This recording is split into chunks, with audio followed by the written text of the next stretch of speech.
Hello friends, आज हम लोग क्लास 12th के लिए पॉलिटिकल साइंस एंड राजनीति शास्त्र का most important VVI objective question को देखेंगे, जो कि आपसे एग्जाम के लिए बहुत ही इंपॉर्टेंट है। यहाँ से बहुत सारे क्वेश्चन अब एग्जाम में पूछे जाते हैं, तो आप लोगों से रिक्वेस्ट है कि वीडियो के अंत तक जितने भी क्वेश्चन हैं उन सभी क्वेश्चन का आंसर आप लोग साथ में कमेंट बॉक्स में देते हुए भी चलेंगे।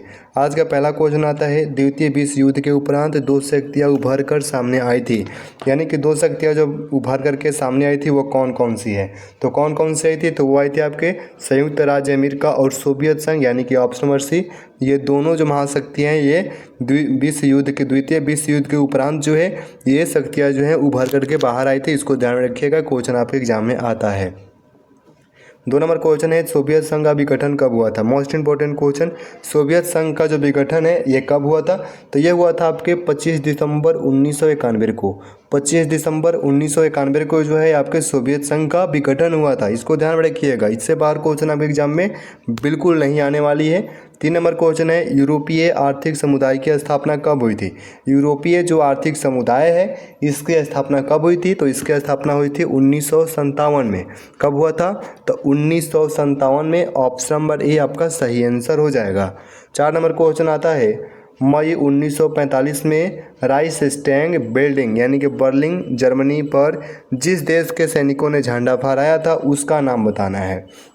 यानी कि जिस देश के सैनिकों ने आपके राइक्सटैग बिल्डिंग पर झंडा फहराई थी 1945 में, उसका नाम बताना है। तो वो कौन फहराया था, तो वो फहराया था आपके संयुक्त संघ। कौन फहराया था, तो संयुक्त संघ फहराया था। तो ऑप्शन नंबर ए सही आंसर हो जाएगा।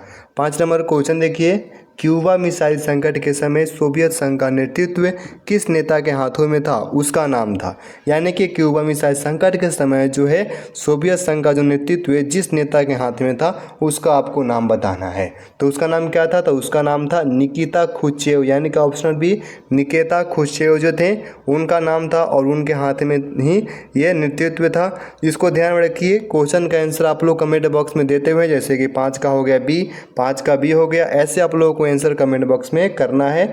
ये आप काफ़ी इंपॉर्टेंट है, इससे क्वेश्चन जल्दी याद हो जाएंगे। 6 नंबर क्वेश्चन आता है, क्यूबा में सोवियत संघ द्वारा परमाणु हथियार तैनात करने की भनक अमेरिकियों को कितने हफ्तों बाद लगी थी, उनकी संख्या है। यानी कितने हफ्ते बाद जो है उनको भनक लग गया था उसकी संख्या बताना है। तो उनको भनक लगी थी लगभग 3 सप्ताह के बाद, यानी कि 3 हफ्ते बाद उनको भनक लगी थी।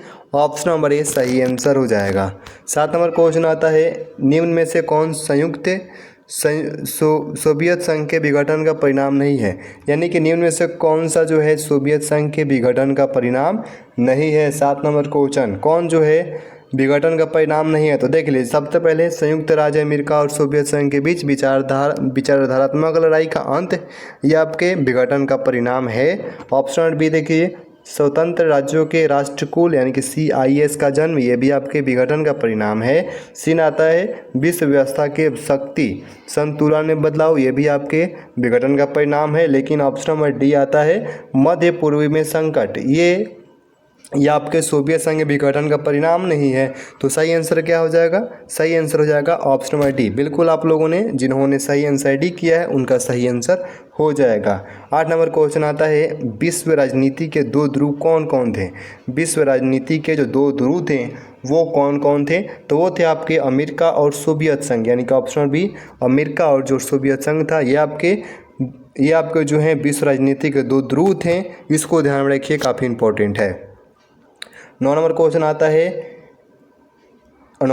आता है, एमनेस्टी इंटरनेशनल किससे संबंधित है। यानी कि एमनेस्टी जो इंटरनेशनल है वो किससे संबंधित है, तो ये संबंधित है आपके मानव अधिकार से। किससे संबंधित है, मानव अधिकार से संबंधित है। ऑप्शन बी सही आंसर है। 10 नंबर क्वेश्चन आता है, सोवियत अर्थव्यवस्था की प्रकृति के बारे में निम्न में से कौन सा कथन गलत है। कौन सा कथन जो है वो गलत है, तो गलत कौन सा है, तो गलत कथन हो जाएगा आपका ऑप्शन नंबर सी, जनता को आर्थिक आज़ादी थी। ये आपका ऑप्शन नंबर सी सही आंसर और ये गलत कथन है। और बाकी ऑप्शन नंबर ए देखिए, सोवियत अर्थव्यवस्था में समाजवाद प्रभावी विचारधारा, यह सही है। ऑप्शन नंबर बी आता है, उत्पादन के साधनों पर राज्य का स्वामित्व नियंत्रण होना, ये भी आपका कथन सही आता है।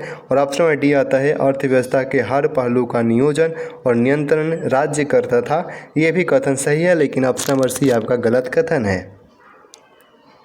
11 नंबर क्वेश्चन आता है, 11 नंबर क्वेश्चन आता है बर्लिन की दीवार का निर्माण किसका प्रतीक है, यानी कि बर्लिन की जो दीवार थी उसका जो निर्माण है वो किसका प्रतीक था, वो किसका प्रतीक था, तो ये प्रतीक था शीत युद्ध का चारमोत्कर्ष। ऑप्शन नंबर ए शीत युद्ध का चारमोत्कर्ष का जो है ये प्रतीक था। ऑप्शन नंबर ए सही आंसर है। काफ़ी इंपॉर्टेंट क्वेश्चन है, इसको आप लोग याद कर लीजिएगा। 12 नंबर क्वेश्चन है समाज क्रांति कब हुई, यानी कि समाज जो क्रांति हुई ये कब हुई थी, तो ये हुई थी आपके समाजवादी सोवियत गणराज्य के निर्माण के पूर्व, यानी कि option number A Samajwadi Soviet गणराज्य के निर्माण के पूर्व जो है समाज क्रांति जो है ये हुई थी। ऑप्शन नंबर ए सही आंसर है। 13 नंबर क्वेश्चन देखिए व्लादिमीर लेनिन का संबंध किससे था, यानी कि व्लादिमीर जो लेनिन थे उनका जो संबंध है वो किससे था, तो उनका संबंध था आपके सोवियत संघ से। ऑप्शन नंबर ए सोवियत संघ से जो है उनका संबंध था। ऑप्शन नंबर ए सही आंसर हो जाएगा। 14 नंबर क्वेश्चन काफ़ी इंपॉर्टेंट क्वेश्चन आपके एग्जाम के लिए है। सोवियत संघ ने अफगानिस्तान में कब हस्तक्षेप किया, सोवियत संघ जो है अफगानिस्तान में कब हस्तक्षेप किया था, तो यह हस्तक्षेप किया था 1979 में। ऑप्शन नंबर डी 1979 में जो है सोवियत संघ जो है ये आपके अफगानिस्तान में हस्तक्षेप किया था। ऑप्शन नंबर डी सही आंसर हो जाएगा। 15 नंबर क्वेश्चन आता है सोवियत संघ के विघटन का क्या परिणाम हुआ, सोवियत संघ के विघटन का जो है क्या परिणाम हुआ था, तो दूसरी दुनिया का अंत। ऑप्शन नंबर ए दूसरी दुनिया का अंत ये सोवियत संघ के विघटन का परिणाम है। ऑप्शन नंबर ए सही है, जिन्होंने दिया है उनका सही आंसर हो जाएगा। 16 नंबर क्वेश्चन आता है निम्नलिखित में कौन सा कथन सोवियत संघ के विघटन से संबंधित नहीं था, सोवियत संघ के विघटन से संबंधित कौन सा कथन जो है वो नहीं था, तो वो था आपके लोगों के विशेष अधिकार बढ़ाना। ऑप्शन नंबर डी ये विघटन से संबंधित नहीं था। बाकी देख लेंगे। ऑप्शन नंबर ए गतिरोध अर्थव्यवस्था, जनता का असंतोष, और सी आता है विभिन्न गणराज्यों में राष्ट्रवादी आंदोलन। ये तीनों जो है ये विघटन के परिणाम विघटन से संबंधित हैं, लेकिन लोगों के विशेष अधिकार का बढ़ना ये आपके विघटन से संबंधित नहीं है। तो सही आंसर ऑप्शन नंबर डी हो जाएगा। क्वेश्चन को अच्छी तरीके से पढ़ेंगे, नहीं तो आप क्वेश्चन का आंसर गलत कर सकते हैं। 17 नंबर क्वेश्चन 1955 के वर्षा संधि में कौन सा देश सदस्य नहीं था, ये 16/2017 में क्वेश्चन आया हुआ है।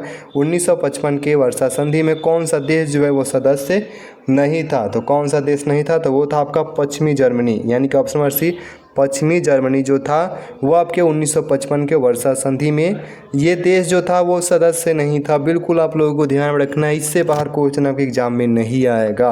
18 नंबर क्वेश्चन है सोवियत संघ के विभाजन के बाद रूस का प्रथम निर्वाचित राष्ट्रपति कौन था, सोवियत संघ के विभाजन के बाद बताना है कि रूस का जो प्रथम निर्वाचित राष्ट्रपति था वो कौन था। यह क्वेश्चन काफ़ी इंपॉर्टेंट है। ये सभी क्वेश्चन आपके क्वेश्चन बैंक से हैं, तो ये 2010 में आया हुआ था और 2023 में भी ये क्वेश्चन आया हुआ था। तो कौन था, तो यल्त्सिन, यानी कि यल्त्सिन जो है ये सोवियत संघ के विभाजन के बाद रूस का प्रथम निर्वाचित राष्ट्रपति था। इसको आप लोग ध्यान रखिए, इम्पॉर्टेंट है। 19 नंबर क्वेश्चन आता है, काफ़ी इंपॉर्टेंट है, इसको आप लोग अच्छी तरीके से याद कर लेंगे। स्टालिन संविधान कब लागू हुआ था, स्टालिन जो संविधान है वो कब लागू हुआ था, तो ये लागू हुआ था 1936 में।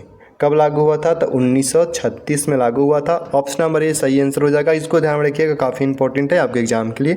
आज का लास्ट क्वेश्चन आता है 20 नंबर किस देश के प्रभुत्व से एक ध्रुवीयता कायम हुआ, यानी कि किस देश के प्रभुत्व से जो है एक ध्रुवीयता कायम हुई थी। काफ़ी इंपॉर्टेंट है, इसको याद रख लीजिएगा। क्वेश्चन याद नहीं होते हैं तो वीडियो को दोबारा देखेंगे, दोबारा देख लेंगे, काफ़ी इंपॉर्टेंट हो जाता है। तो ऑप्शन नंबर डी सही आंसर हो जाएगा। अमेरिका जो है ये देश के प्रभुत्व से एक ध्रुवीयता कायम हुई, यानी कि अमेरिका के जो प्रभुत्व से जो है एक ध्रुवीयता कायम हुई थी। 20 क्वेश्चन आपके कंप्लीट हो गए। 20 में से कितने क्वेश्चन इनके आंसर सही किए हैं कमेंट करके बताइएगा। मिलता है अगले वीडियो में, धन्यवाद।